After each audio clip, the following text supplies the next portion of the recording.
अभी तक हम ये सीख चुके हैं कि यदि हमें किसी कर्व के किसी पॉइंट पर रेट ऑफ चेंज निकालनी हो या फिर instantaneous rate of change find करनी हो तो वो हम डेरिवेटिव की हेल्प से निकाल सकते हैं। अब इस वीडियो में हम डेरिवेटिव का फर्स्ट प्रिंसिपल पढ़ने वाले हैं। इसके लिए माना हमें एक कर्व दे रखा है जो कि फंक्शन y = fx का है और इस कर्व पर दो पॉइंट है p एंड q। तब हमें इन दोनों पॉइंट्स के बीच में रेट ऑफ चेंज फाइंड करनी है। तो इसके लिए सबसे पहले हम पॉइंट p एंड q को ज्वाइन कर देते हैं जो कि इस कर्व के लिए सीकेंट होगी एंड माना यह लाइन है l। अब यदि हम पॉइंट p के कोऑर्डिनेट्स माने x1, y1 and point q के कोऑर्डिनेट्स एज्यूम करें x2, y2, तब इस केस में रेट ऑफ चेंज क्या होगी?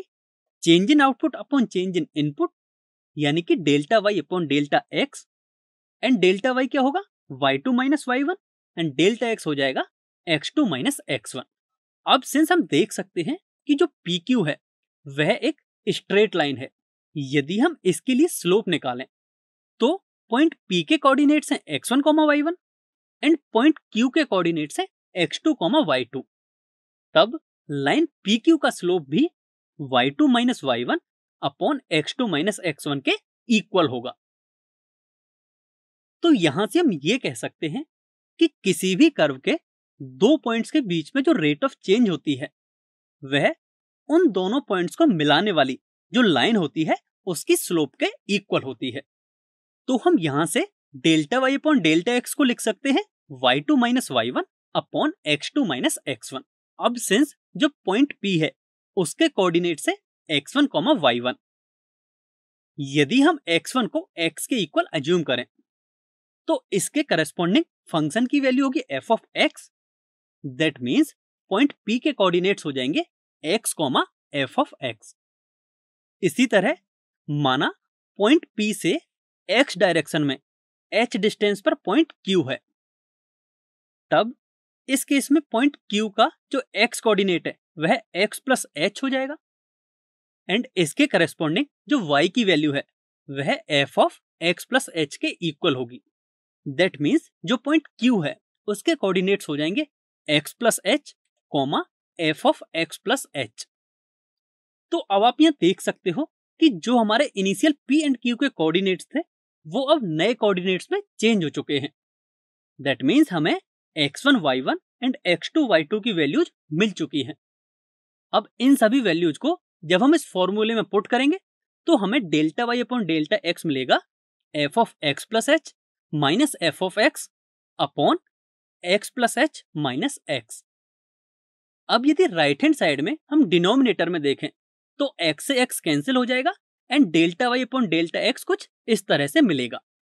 अब हमारा मेन कंसेप्ट ये था कि हम इंस्टेंटेनियस रेट ऑफ चेंज कैसे फाइंड करें या फिर किसी पॉइंट पर रेट ऑफ चेंज कैसे फाइंड करें।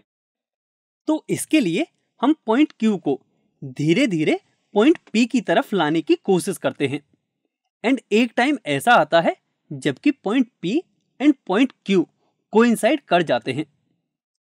सो उस केस में जो सीकेंट लाइन थी वह पॉइंट P पर टेंजेंट बन जाती है।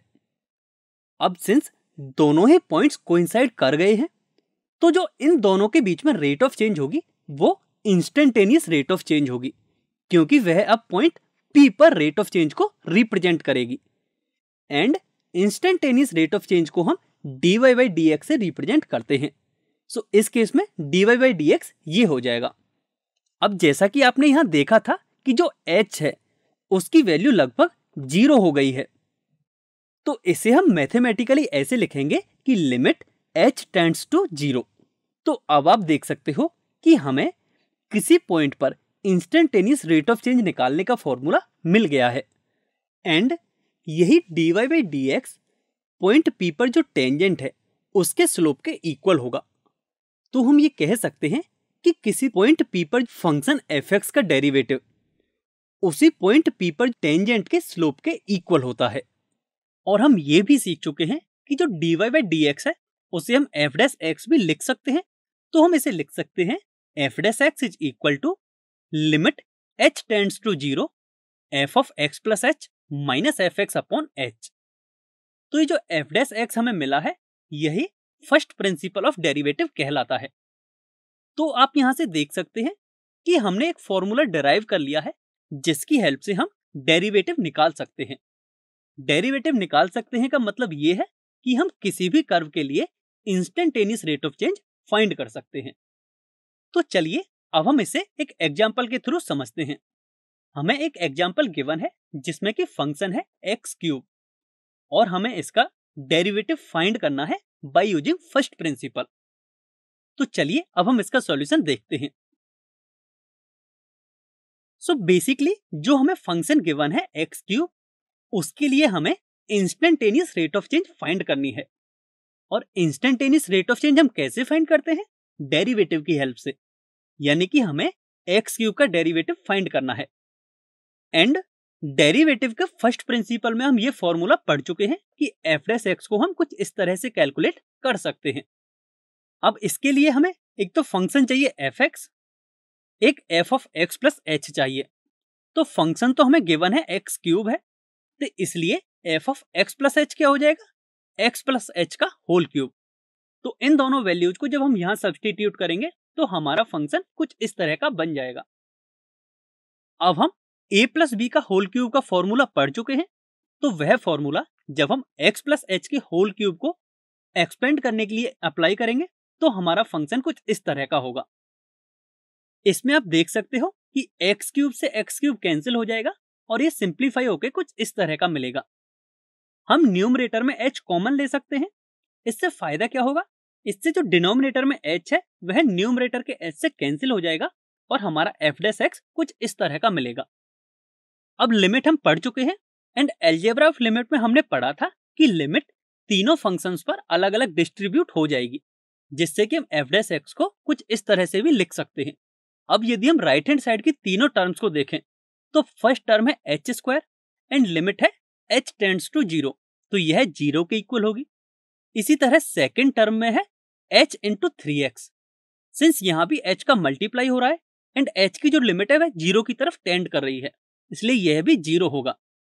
लेकिन जो लास्ट टर्म है limit h tends to 0 3x square, since इसमें h की कोई भी टर्म नहीं है इसलिए इसकी वैल्यू 3x स्क्वायर के इक्वल मिलेगी।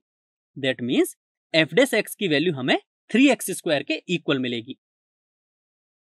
तो यहां से हम ये कंक्लूजन निकाल सकते हैं कि हमारा जो फंक्शन है एक्स क्यूब उसका डेरिवेटिव होगा 3x स्क्वायर।